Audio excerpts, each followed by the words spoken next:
இப்போது புதிய அறிமுகம் ஆச்சி ஹோட்டல் சாம்பார் 50 கிராம் ரூபாய் 20 மட்டுமே. மணப்பெண்ணின் பிரத்யேகமான திருமணம் Vivaha the Chennai Silks. GT Holidays, South India's #1 travel brand. You know you are special when you're with GT Holidays. ஆளுநர் ரவி தமிழ்நாட்டில் பெண்களுக்கு பாதுகாப்பு இருக்கு, தமிழ்நாடு பாதுகாப்பான மாநிலம் பெண்களுக்கு அப்படின்னு அவர் சொல்றாரு. எதிர்க்கட்சித் தலைவர் எடப்பாடி பழனிசாமி திருவள்ளூருக்கு காவி உடை போட்டு வீடியோ ஒரு ட்விட்டர்ல பதிவு போடுறாரு. தமிழ்நாடே இந்த விஷயத்தை வேறு மாதிரி பார்க்குது. இது என்னது? அப்போ அதிமுக குறிப்பாக எடப்பாடி பழனிசாமி சங் பரிவார்களோடு நெருங்கிட்டாரு, இது வரைக்கும் அவருடைய பாசம்ங்கிறது இப்போ ரொம்ப நெருக்கத்தை அதிகரிச்சிருச்சு அப்படிங்கிற மாதிரி கனிமொழி எம்பி, விசிக தலைவரும் எம்பியுமான திருமாவளவன் போன்றவர்களாம் இதை கடுமையாக விமர்சிக்கிறாங்க. ஆனால் எடப்பாடி பழனிசாமி கடந்த காலங்கள்லையும் இதே மாதிரி நிறைய விஷயங்கள் பண்ணியிருக்காரு அப்படின்னு பல விஷயங்கள் லிஸ்ட் அவுட் பண்ண முடியும். அதை பற்றி பார்ப்போம். இன்னொரு பக்கம் புலி வருதுன்னு ஒரு வழியாக நாளைக்கு புலி வரப்போகுது. நாளைக்கு மாலை பேச்சுவார்த்தை குழு திமுக அறிவித்தபடி ஒரு முக்கிய கட்சியோட பேச்சுவார்த்தை தொடங்க இருக்கு. அது குறித்தும் அந்த விவரங்கள் குறித்தும் விரிவாக பேசிடலாம். Welcome to sensation.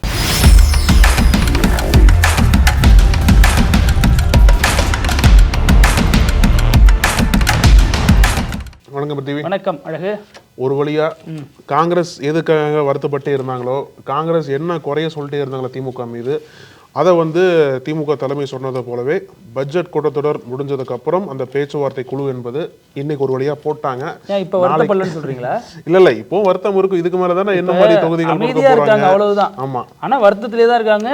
அந்த அதே கொள்கைகளோட தான் இருக்காங்க. ஆமா, நாளைக்கு அந்த பேச்சுவார்த்தை குழு என்பது பேச்சுவார்த்தை தொடங்க போறாங்க. தொகுதி பங்கீடுல நாளைக்கு திமுக முழுவீச்சா இறங்க போகுதுன்னு சொல்றாங்க. இதுல யார் தலைமையில குழு போட்டிருக்காங்க அப்படின்னா டிஆர் பாலு தலைமையில 7 பேர். அதுல ஆர் ஆசா இருக்காரு, அப்புறம் MRK பன்னீர்செல்வம், KN நேரு, ஏவா வேலு, திருச்சி சிவா, நல்ல ஒரு சீரியஸா அந்த குழுல போட்டிருக்காங்க. நாளை தினம் RS பாரதி இருக்காரு. ஆமா, நாளைய தினம் அந்த பேச்சுவார்த்தை தொடங்க போது எந்த கட்சிகிட்ட இருந்து பேச்சுவார்த்தை ஆரம்பிக்க போறாங்க அப்படின்னா இந்தியன் யூனியன் முஸ்லீம் லீக். அவங்கள தான் ஃபர்ஸ்ட் கூப்பிட்டு பேச வைக்கிறாங்க. ஆனால் முதல் பேச்சுவார்த்தை சுமூகமா முடியணும் அப்படின்றதுக்காக முடிவு எடுக்கப்பட்டிருக்கலாம். ஏன்னா முதலையே காங்கிரஸ் கூப்பிட்டு உட்கார வச்சு முதல் நாளே பிரச்சனையாகக்கூடாது. அதனால ஏதோ ஒரு கட்சியை கூப்பிட்டு உட்கார வச்சு சுமூகமா போயிட்டோம் அப்படின்னா அடுத்தடுத்து வரக்கூடிய பேச்சுவார்த்தைகள்லாம் நம்ம ஈஸியாக கடந்துடலான்ற மாதிரி ஒரு நம்பிக்கையில திமுக அந்த கட்சியிடம் பேச்சுவார்த்தை நடத்த போறாங்க போல.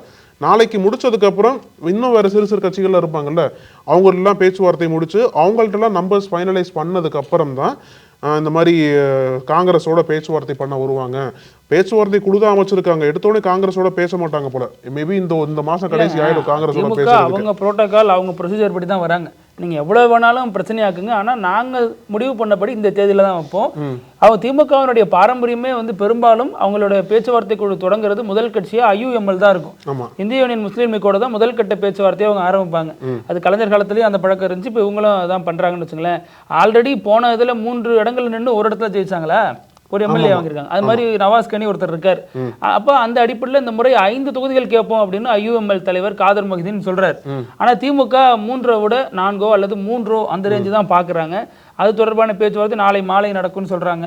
அதுவும் நம்ம பேசணும். ஆனா அதற்கு முன்னாடி இந்த பேச்சுவார்த்தை குழு சொன்னீங்க இல்லையா, அது திமுகவினுடைய செட்டப் பாத்தீங்களா? எப்படி பாத்தீங்களா? டிஆர் பாலு அவர் டெல்லியில இருக்கக்கூடிய முக்கியமான ஒரு முகமா இருக்கிறாரு. டெல்லி MP இந்த மாதிரியான விஷயங்களை அவர் கையாளுவார். அதே மாதிரி RS பாரதி எடுத்துக்கிட்டீங்கன்னா திமுக காரர். அவர் எப்பவுமே திமுக காரராக தான் பேசுவார். கூட்டணிகள் இருந்தாலும் சரி, அந்த கட்சி எதிரில இருந்து பேசினாலும் சரி, இவரை மாதிரி கடுமையான விமர்சனங்களை வைக்கவும் முடியாது, இவரை மாதிரி கடுமையா திமுகவுக்காக பேசவும் முடியாது. அவர் அடிப்படையில பேசிக்கா ரொம்ப ஸ்ட்ரிக்டான ஒரு திமுக காரர். அவர் எப்பவுமே விட்டு தர மாட்டாரு. அந்த மாதிரியான ஒரு நபர். அப்புறம் ஆர் ஆசா, இவர் எப்பேற்பட்ட ஒரு பேச்சாளர், எப்படிப்பட்ட ஒரு சிந்தனையாளர்னு தெரியும். அதை ஒட்டி கொஞ்சமும் குறைவில்லாம திருச்சி சிவா, இவங்க 2 பேரும் ஒரே இதுல தான் கட்சியில இருக்காங்க. கழக துணை பொதுச் செயலாளர் அந்த ரேங்கிங்ல தான் இருக்காங்கன்னு வச்சுங்களேன். 2 பேருக்குமே கொள்கை ரீதியாகவும் புரிதல் இருக்கும், சில விஷயங்கள் இருக்கும். அவங்களால ஒரு விஷயத்த அழகா சொல்லவும் முடியும், அவங்கள காம்ப்ரமைஸ் பண்ணவும் முடியும். இந்த மாதிரி நிறைய டேலண்ட் உள்ள இந்த மாதிரியான நபர்கள். அடுத்து பாத்தீங்கன்னா ஏவா வேலு, சொல்லவே வேண்டாம். தேமுதிக வருகையிலிருந்து பலரையும் கூட்டணிக்குள்ள அழைச்சிட்டு வர்றதும், கட்சிக்குள்ள அழைச்சிட்டு வர்றதும், பெரிய அந்த பகுதிகளுக்கு முக்கியமான முகமா இருக்காரு. குறிப்பா வட மாவட்டங்கள்ல இவருடைய தாக்கங்கிறது ரொம்ப அதிகமா இருக்கு. அது மாதிரி MRK பன்னீர்செல்வம் அவரும் வந்து கடலூர் உள்ளிட்ட மாவட்டங்கள்ல முக்கியமான நபரா இருக்காரு. ஆனா அந்த குழுல பாத்தீங்க அப்படின்னா நீங்க சொன்னது போல தென் மாவட்டங்களையோ இல்ல டெல்டாவையோ சார்ந்தவங்க யாரும் பெருசா அதுல இல்ல. டிஆர் பாலு சொல்லலாம், நேரு எடுத்துக்கலாம். ஆனா அது திருச்சி அந்த பெல்ட்டோட முடிஞ்சிடும் இல்லையா? இதுல வந்து குறிப்பா அந்த வட மாவட்டங்களை கான்சென்ட்ரேட் பண்ணி தான் அந்த குழு வந்து பெருசா போட்டிருக்காங்கன்னா MRK பன்னீர்செல்வம் ஆகட்டும், ஏவா வேலு ஆகட்டும். அது மட்டும் இல்லாம மாநில அளவுல ஏதோ ஒரு வகையில ஒரு முக்கியத்துவம் வாய்ந்த நபர்களுக்கும் டெல்லி தலைமை, அதாவது டெல்லியில யாரெல்லாம் பவர்ஃபுல்லா இருக்காங்களோ அவங்களுக்கும் முக்கியத்துவம் கொடுத்துருக்காங்க. அது இல்லாம பார்கெயின் டேலண்ட் இருக்கிறவங்க தான் எல்லாமே. பார்கெனை ரொம்ப திறம்பட நடத்தி முடிக்க முடியும் உங்களால. அது எல்லாத்தையும் கடந்த அழகு. இதுல ஒரு மைல்டான ஒரு விஷயம் இருக்கு. இவங்க எல்லாருமே ஒவ்வொரு சமூக பின்புலம் கொண்டவங்க.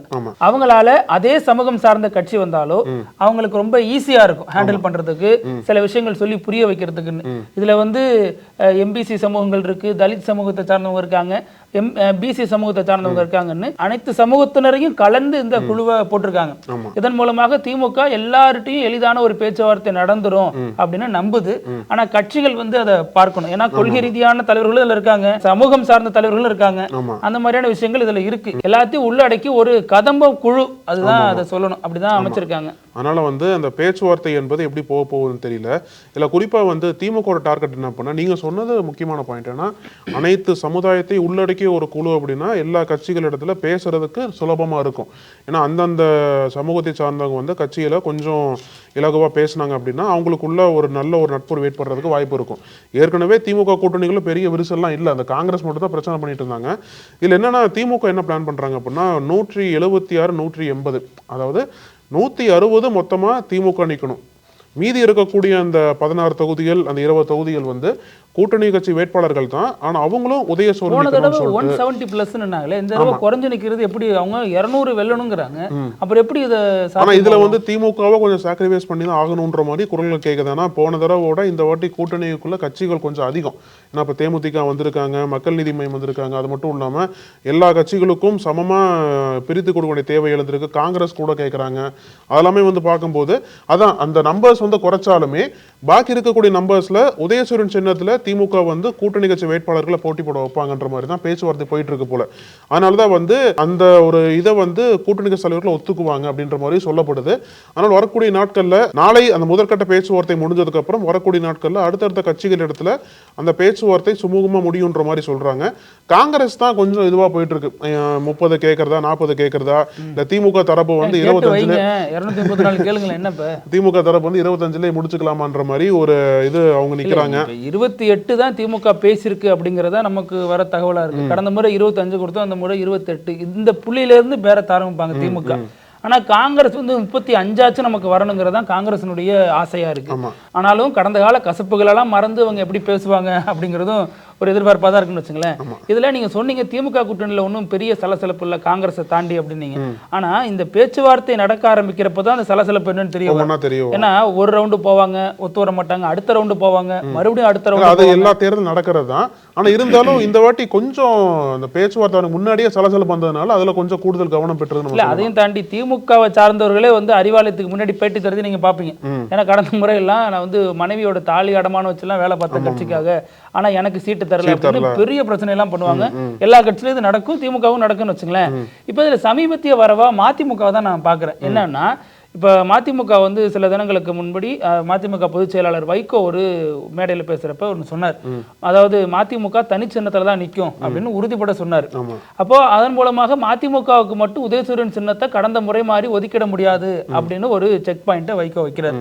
ஏன்னா இது ஒவ்வொரு முறையும் இந்த மாதிரி இன்னொரு சின்னத்தில் கட்சி சின்னத்தில் நிற்கும் பொழுது அந்த கட்சிகள் தனது சுயத்தை இழக்கிறாங்க, அவங்களுக்கான இப்ப தேர்தல் அங்கீகாரமும் தள்ளி போகுது. அந்த ஒரு பிரச்சனை இருக்கு. அதே மாதிரி துரை வைகோவை பொறுத்த வரைக்கும் அவர் ஆல்ரெடி தொகுதி கூட இருந்தா நல்லா இருக்குங்கிறாரு. அதே நேரம் அதை அழுத்தமா சொல்லல அவர். ஏன்னா ஆட்சியில் பங்கு நாங்க கேட்க மாட்டோங்கிறதான் துரை வைகோவினுடைய ஒரு வாக்காளர். ரீசெண்டா துரை வைகோ வந்து பனையூர் பக்கம் போற மாதிரி சப்போர்ட் பண்ணி பேசிட்டு இருக்காரு. இல்ல அது சொல்றாங்க. ஆனா அவர் பேட்டியில் ரொம்ப தெளிவா தான் சொல்லியிருக்காரு. என்ன சொல்றாரு அப்படின்னா, திமுக வெற்றி பெறறதுக்கு தான் விஜய் வந்தது சாதகமா இருக்கும், திமுக கூட்டணிக்கு விஜய் வந்தது சாதகம் தான். விஜய் வந்து பாஜகவை கொள்கை எதிரிங்கிறாரு, ஆனா விஜய் பாஜகவை எந்த இடங்களையும் பெரிய அளவுல எதிர்க்க மாட்டேங்கிறாரு, பல விஷயங்கள்ல மௌனமாவே இருக்காரு அப்படின்னு சொல்லிட்டு அதுக்கான விஜயை புறக்கணிச்சிட முடியாது. விஜய் பின்னாடி ஒரு பெரிய கூட்டம் திரண்டுகிட்டு தான் இருக்கு, இளைஞர்கள் கூட்டம் விஜய் பின்னாடி இருக்கு.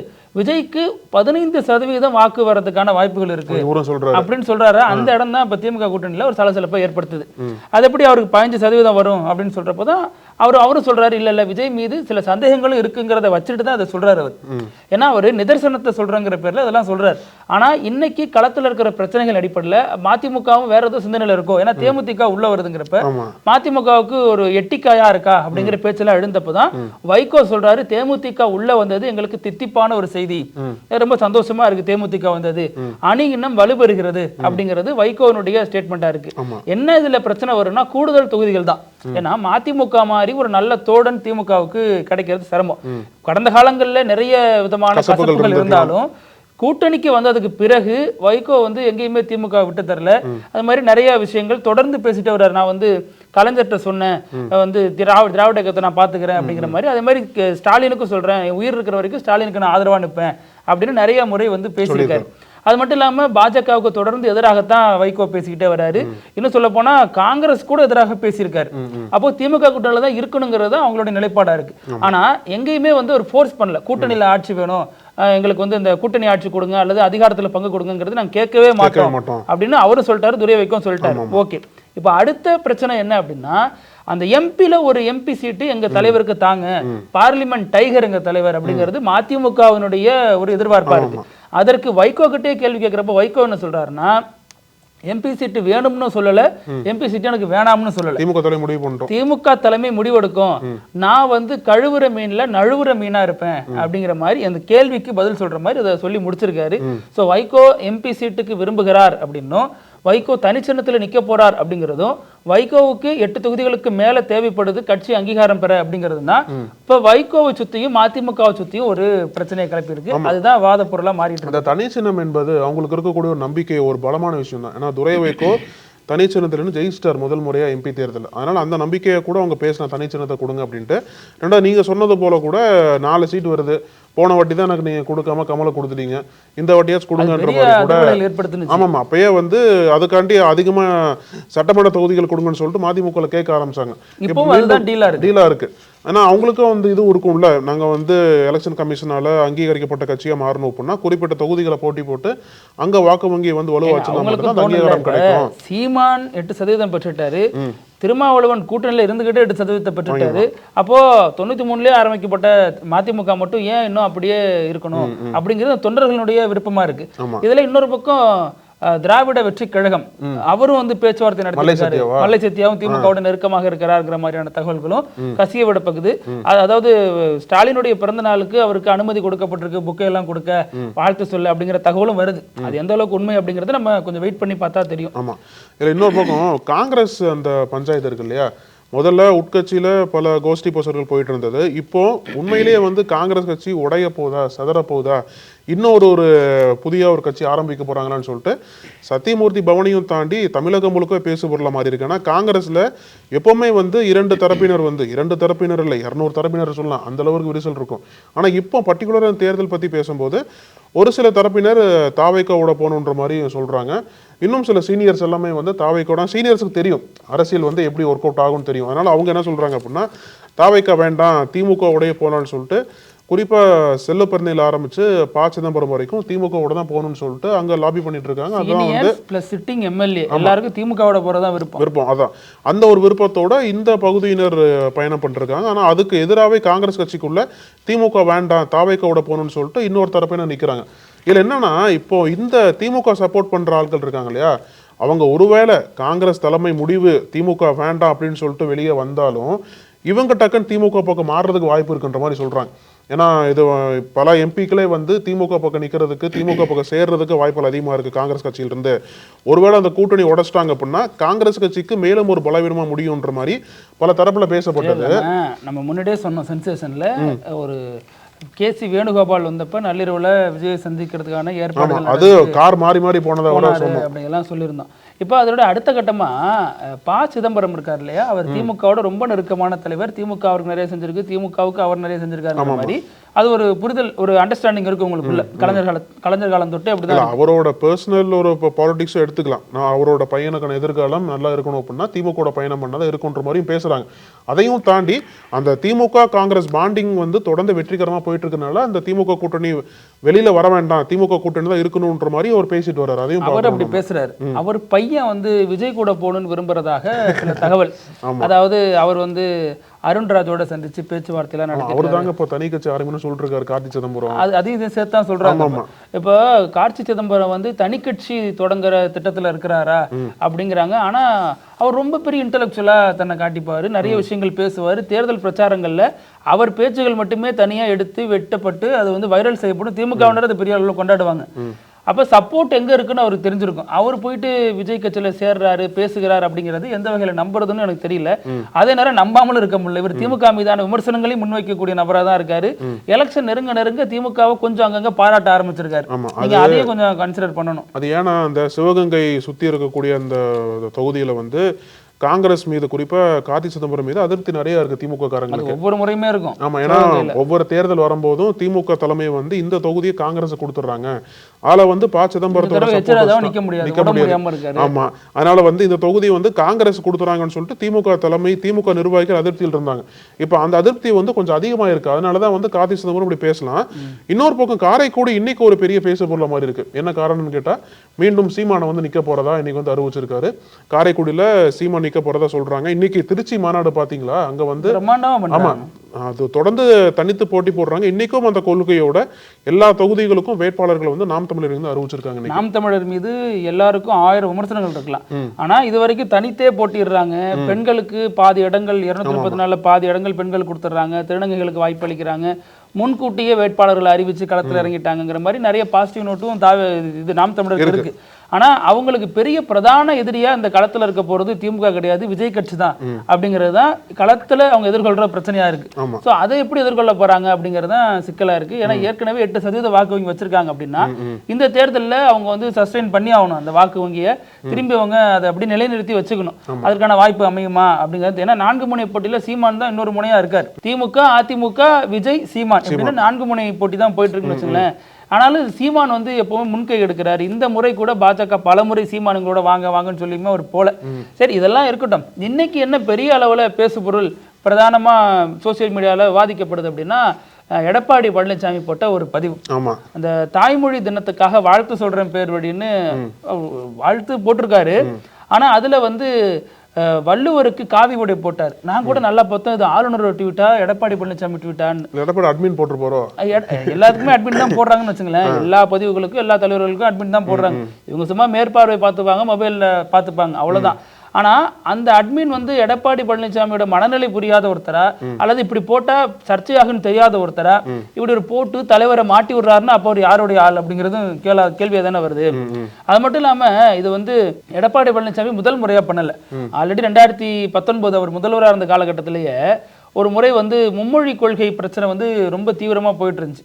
அப்போ இவர் என்ன பண்ணாரு அப்படின்னா மோடியை வந்து அட்டாக் பண்ணி வட மாவட்டங்கள்லயும் தமிழை ஒரு மொழியா வைங்க, ஆப்ஷனல் லாங்குவேஜா வைங்க, அதாவது வட மாநிலங்கள்ல ஆப்ஷனல் லாங்குவேஜா வைங்க அப்படின்னு சொன்னது மிகப்பெரிய அளவுல சர்ச்சை ஆயிடுச்சு. அப்போ மும்மொழி கொள்கையை இவர் ஏத்துக்கிறாரா, அவர் ஏத்துக்கிறதுனால தான் இப்படி ஒரு பதிவு போடுறாரு அப்படி. ஏன்னா ஹிந்தி இங்க வரதா இருந்துச்சு, 3வது மொழியா ஹிந்தி வரதா இருந்துச்சு. இவர் அதே பணியில 3வது மொழியா தமிழ்ல நீங்க வட மாநிலங்களை வைங்கன்னு சொன்னப்ப அது சர்ச்சை ஆயிடுச்சு. உடனே அந்த பதிவை டிலீட் பண்ணிட்டாரு. அதே மாதிரி நீங்க பாத்தீங்கன்னா இப்போ வந்து அந்த பதிவை டிலீட் பண்ணிட்டாரு. வள்ளுவர் குறித்த படத்தை டிலீட் பண்ணிட்டாரு.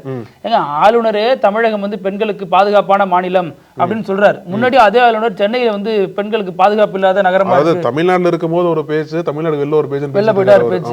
இங்க வந்து இப்ப அன்னைக்கு என்ன சொன்னாரு, சென்னையில வந்து என் பிள்ளைங்களை எப்படி படிக்க வைக்கிறதுன்னு தெரியலன்னு பேரண்ட் ஆண்ட சொல்லி புலம்புறாங்க, பெண்களுக்கு பாதுகாப்பு இல்லாம இருக்கேன்னு சொல்றாங்க. இன்னைக்கு என்ன சொல்றாரு, வெளி மாநிலங்கள் இருக்கக்கூடிய பேரண்ட் வந்து ரொம்ப சந்தோஷமா சென்னைக்கு அனுப்பி வைக்கிறாங்க, பெண்கள் வந்து பாதுகாப்பா இங்க இருப்பாங்கன்னு. எனக்கு ஒன்றும் புரியல ஆளுநர், எது சரி எது தப்புன்னு புரியல எனக்கும்.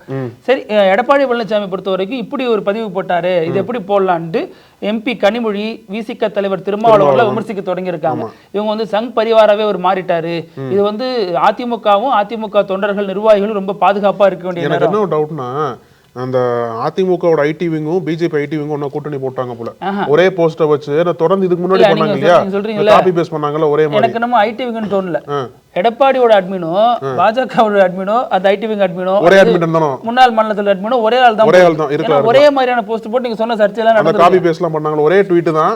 அந்த ஒரே ட்வீட்டை வந்து ரெண்டு கட்சிகளும் ஒரே மாதிரி போட்டாங்க. ஒரே டைம்ல போட்டாதான் இன்னும் சர்ச்சையா மாறுச்சு. புதுக்கோட்டை மணல் கொள்ளைய சம்பந்தமாக ஜாபர் அலின்னு ஒருத்தர் கொலை செய்யப்பட்டாரு அல்லது விபத்துல இறந்தாருங்கிற மாதிரியான பேச்சுவார்த்தை போயிட்டு இருந்துச்சுல்ல. அந்த காலகட்டத்தில் பாஜக முன்னாள் மாநில தலைவர் ஐபிஎஸ் அதிகாரி ஒரு ட்வீட் போட்டார். அதுல இருக்கிற அப்படியே அதே கண்டென்ட் அதே சாராம்சம் எடப்பாடி பழனிசாமி போட்ட ட்வீட்ல இருந்துச்சு. அப்பவே அது வந்து பேசு பொருளா இருந்துச்சு. அதுக்கப்புறம் பாஜக 2ஆம் கட்ட தலைவர்களும் இவர் போட்ட ட்வீட் ஒரே மாதிரி இருந்துச்சு. அதுவும் சர்ச்சையை கிளப்புனுச்சு. பாஜக வந்து அப்போ வந்து கூட்டணியில் இல்லாத சமயம் 2025 ஜனவரின்னு நினைக்கிறேன். அந்த காலகட்டத்தில் கூட்டணியில் இல்லையே, அப்பவும் இது வந்து ரகசிய கூட்டணியா செயல்படுறாங்கன்னு எதிர்கட்சிகளை விமர்சனத்தை வச்சாங்க. ஸோ அந்த மாதிரி தொடர்ந்து பாஜகவுக்கு ஆதரவாக அல்லது பாஜகவோட ஏதோ ஒரு வகையில் கம்பேர் பண்ற மாதிரி எடப்பாடியோட நடவடிக்கை இருந்திருக்கு. இப்போ பாஜகவுக்கு ஆதரவு தெரிவிக்கிறேன் அப்படின்னு சொல்லிட்டு பாஜகவே மாறிட்டாரு, சங் பரிவாராகவே இவர் மாறிட்டாருங்கிற விமர்சனத்தையும் பார்க்க முடியுது. குறிப்பா அதுல வந்து நிறைய லிஸ்ட் இருக்கு. அழகு சிஏஆ இருக்கலாம், முத்தலாக்கா இருக்கலாம், விவசாய சட்டமா இருக்கலாம், உதயமின் திட்டம், ஜிஎஸ்டி, உணவு பாதுகாப்பு சட்டம், ஆர்டிகல் 370 பல விஷயங்கள்ல அதிமுகவோ அவர் தலைமையில் இருந்துக்கக்கூடிய எம்பிக்களோ எம்எல்ஏக்களோ அந்த சட்டங்களை ஆதரிச்சு தான் இருந்திருக்காங்க. ஸோ அதுவுமே வந்து விமர்சனத்துக்குரியதாக தான் இருந்திருக்கு. ஜெயலலிதா இருந்த வரைக்கும் ஆதரிக்காத சட்டங்கள் தான் ஜிஎஸ்டி, உணவு பாதுகாப்பு சட்டம், உதயமின் சட்டம்லாம். அப்போ அவங்க போனதுக்கு அப்புறம் எப்படி எடப்பாடி ஏத்துக்கிறாரு, ஏன் ஆதரிச்சாருங்கிறதெல்லாம் இன்னும் சர்ச்சை. இப்ப கரண்ட் பில்லு இவ்வளவு அதிகமா வருதுன்னு எடப்பாடி விமர்சிக்கிறாரு இல்லையா, அதற்கு காரணமே இவங்க கையெழுத்து போட்ட உதயமின் திட்டம் தானே. சோ அதுவுமே வந்து பேசு பொருளா மாறுது. அது இதெல்லாம் கூட விடுங்க, திட்டம் ஆதரிக்கிறாரு ஓகே. ஆனா சமீபத்துல அதிமுகவோட கூட்டணிக்கு போன உடனே முருகர் மாநாடு ஒன்று நடத்தினாங்க. அதுல வந்து திராவிட கட்சியை விமர்சிச்சு போட்டிருந்தாங்க. மிக கடுமையா அண்ணாவெல்லாம் விமர்சிச்சிருந்தாங்க, பெரியாரை விமர்சிச்சிருந்தாங்க. அதுல போயிட்டு அதிமுகவின் முன்னாள் அமைச்சர்கள் உட்கார்ந்து வேடிக்கை பார்த்துட்டு வந்ததும் சர்ச்சையானுச்சு. சரி அவங்க தான் அப்படி இருக்காங்க, எடப்பாடி தெளிவா இருப்பாருன்னு நினைச்சா இந்து சமய அறநிலையத்துறையில பள்ளி கல்லூரிகள் கட்டக்கூடாதுன்னு இவர் ஒரு சர்ச்சையை பத்த வச்சாரு.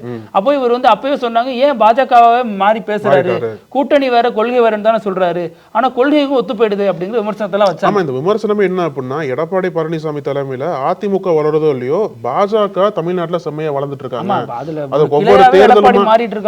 ஒவ்வொரு தேர்தலுமே அது வந்து ப்ரூவ் ஆகுது. பாஜக கூட்டணி மட்டும் கிடையாது, கூட்டணியும் தாண்டி அதிமுகவையும் தாண்டி பல இடங்கள்ல பாஜக வந்து முன்னேறி வந்துட்டு இருக்காங்க. அதுக்கு முக்கியமான காரணமே அதிமுக கூட்டணி தான், எடப்பாடி பழனிசாமி தலைமை தான். அந்த அளவுக்கு எடப்பாடி பழனிசாமி பாஜகவுக்கு ஒரு எவ்வளவு ஆதரவு மாறிட்டாரு. அவங்க தேர்தலுக்காண்டி கூட்டணி வைங்க பிரச்சனை இல்லை, ஆனா தமிழ்நாடு கொள்கை, தமிழ்நாட்டில் என்ன கொள்கை இருக்கு, பாஜகவோட கொள்கை என்ன, தமிழ்நாட்டோட அந்த கொள்கையை எதிர்த்து பாஜகவோட கொள்கைக்கு அந்த அளவுக்கு ஆதரவு கொடுக்க வேண்டிய தேவை எடப்பாடி பழனிசாமி வந்துருச்சோ அப்படின்ற ஒரு சந்தேகம் வந்து எல்லாருமே கேட்கறாங்க. இப்போ இது வந்து எடப்பாடிக்கு ஒரு சின்ன செட்பேக்கா பார்க்கப்படுது. ஏன்னா இது வந்து முக்கியமான விஷயங்களா பார்க்கப்படுற திருவள்ளுவருக்கு காவி உடை ஆளுநர் அணிவித்த போது தமிழ்நாடே கொந்தளிச்சு எழுந்துச்சு. திருவள்ளுவர்ங்கிறது அனைத்து மதத்திற்கும், அனைத்து மக்களுக்கும், அனைத்து சமூகத்திற்கும் பொதுவான ஒரு நபர், தமிழர்கள் கொண்டாடக்கூடிய ஒரு நபர். அவர் எப்படி காவி நீங்க அணிவிப்பீங்க அப்படிங்கிற சர்ச்சை வந்துச்சு.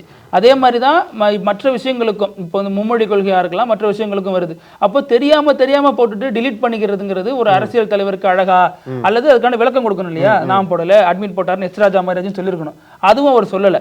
அப்போ அந்த காவி அவர் அனுமதி இல்லாமலே வருதுன்னா அப்ப எடப்பாடிக்கு தெரியாம அங்க ஆர்எஸ்எஸ் காரர்கள் ஊடுருவி இருக்காங்க. இது ஒரு முன்னோட்டம் தான். அதாவது எடப்பாடி என்ன சொல்ல வர்றாரு அப்படின்னா, நாளைக்கு நாங்க ஜெயிச்சு வந்துட்டோம் அப்படின்னா என்னோட ஆட்சியில தமிழ்நாட்டில் எப்படி இருக்கும், அதாவது ட்வீட்ல இப்போ வந்து திருவள்ளுவர் காவிமயமாக்க மாட்டார், தேர்தல் வந்தது வெற்றிக்கு அப்புறம் இருக்கிற திருவள்ளுவர் சிலையெல்லாம் காவியா மாத்திடுவாங்க அப்படின்ற முன்னோட்டத்தை எடப்பாடி சொல்லியிருக்காரு எடுத்துக்கலாம். அதைத்தான் எதிர்கட்சிகளை விமர்சிக்கிறாங்க. இப்போ ஒருவேளை இந்த ஆட்சி அமைந்தா அது அதிமுக ஆட்சியா இருக்காது, ஆர்எஸ்எஸ் ஆட்சியா தான் இருக்கும், சந்தேகமே வேணாம் சொல்றாங்க. பார்க்கலாம், ஒருவேளை இது வந்து தெரியாம நடந்த ஒரு தவறா அல்லது தெரிந்தே நடந்த ஒரு நீங்க சொன்ன மாதிரி ஒரு முன்னோட்டம் பண்றாங்களா அப்படிங்கிறதையும் பொறுத்து இருந்து பார்த்தா தெரிஞ்சுக்கலாம். இப்போ நம்ம வீடியோவோட இறுதி பகுதி வினோத செய்தி இப்படி எல்லாம் நடக்கும்ட்டு. உத்தரப்பிரதேசம், மீண்டும் உத்தரப்பிரதேசம், ஆமா மீண்டும் உத்தரப்பிரதேசம். அது மாதிரி அங்க ஒரு திருமணம் நடந்திருக்கு. பொண்ணும் மாப்பிள்ளையும் காதலர்கள் காதலிச்சு திருமணம் பண்ணியிருக்காங்க.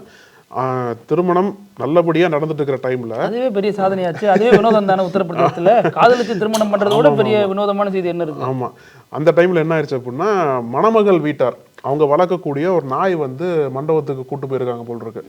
அந்த நாய் எதுக்கு கூட்டு போனாங்க தெரியல மண்டபத்துக்கு. ஃபர்ஸ்ட் அந்த நாய் இங்க சும்மா இல்லாம அந்த சடங்குகள் நடந்துட்டு இருக்கிற டைம்ல ஃபுல்லா ஒரே கத்தி குலைச்சு கூச்சல் போட்டே இருந்திருக்கு. நாய் குலைக்கதான் செய்யும். அது என்ன பண்றது, அந்த மாப்பிள்ளை வீட்டுக்காரங்க இருக்காங்களே, இது என்ன சும்மா தொல்லை பண்ணிடுறேன்னு சொல்லிட்டு நாயை போய் அடிச்சுட்டாங்க போல் இருக்கு. அதுக்கு மணமகள் வீட்டுக்காரன் கொந்தளிச்சு போயிட்டாங்க பெண் வீட்டுக்காரங்களாம். எப்படி எங்க வளர்ப்பு பிராணி செல்ல பிராணி போட்டு அடிக்கலாம்னு சொல்லிட்டு கடைசியில கல்யாணம் நின்று போச்சுங்க. இவங்க வீட்டுல எப்படி நான் வாழ்றது? அதாவது லவ் பண்ணவங்க, அரேஞ்ச் மேரேஜ்னா கூட சொல்லலாம், லவ் பண்ணவங்க எங்க வீட்டு நாயை வந்து நீங்க எப்படி உங்க வீட்டுக்காரருக்கு அடிக்கலாம் அப்படின்ற மாதிரி கை கலப்பாகி அந்த அடிதடியில அவங்க வீட்டுல நாயோ தேலோ ஏதோ வளர்த்தாங்கன்னா அதை போட்டு அடிக்க வேண்டியதானே. அது கை கலப்பாகி 8 பேர் காயமாயிருச்சு போல் இருக்கு. அதாவது திருமணத்துல நாய் தொந்தரவு பண்ணிருக்கு, அதை வந்து மாப்பிள்ளை வீட்டுக்காரங்க போய் அடிச்சுட்டாங்க. அந்த கோவத்துல கூட்டத்துல நாய் அழைச்சிட்டு போனா எத்தனை பேர் கடிச்சு வைக்கீங்க? எதுக்கு ஃபர்ஸ்ட் நாயை கூட்டு போகணும்? அதெல்லாம் செலிப்ரேட் பண்ண போதா இல்ல என்ன பண்ண போகுது? வீட்டிலே கட்டி போயிருந்தாங்க அப்படின்னா 2 பேரும் நல்ல சந்தோஷமா இருந்திருப்பாங்க. ஒரு நாயால ஒரு வாழ்க்கை போச்சு, அது மாதிரிதான் கொடுமையா தான் இருக்கு. ஆமா, பேசுவோம், மறுபடியும் ஒரு நிகழ்ச்சியில சந்திக்கலாம். அழகு, நன்றி. தொடர்ந்து பேசலாம் பத்தி. நன்றி. நக்கீரன் டிவிக்கு சப்ஸ்கிரைப் செய்யுங்கள். உங்கள் ஆதரவே எங்கள் பலம். ஆசிரியர்களுக்கு நண்பனாகவும் மாணவர்களுக்கு ஆசானாகவும் திகழும் தேர்வு வழிகாட்டி. ஒவ்வொரு பாடத்திற்கும் அனுபவமிக்க ஆசிரியர்களின் துல்லியமான தெளிவான விடைகள். CNC இருக்கு, தேர்வு பயம் எதற்கு? இது தீரன் பப்ளிஷிங் ஹவுஸ் விற்பனை வெளியீடு.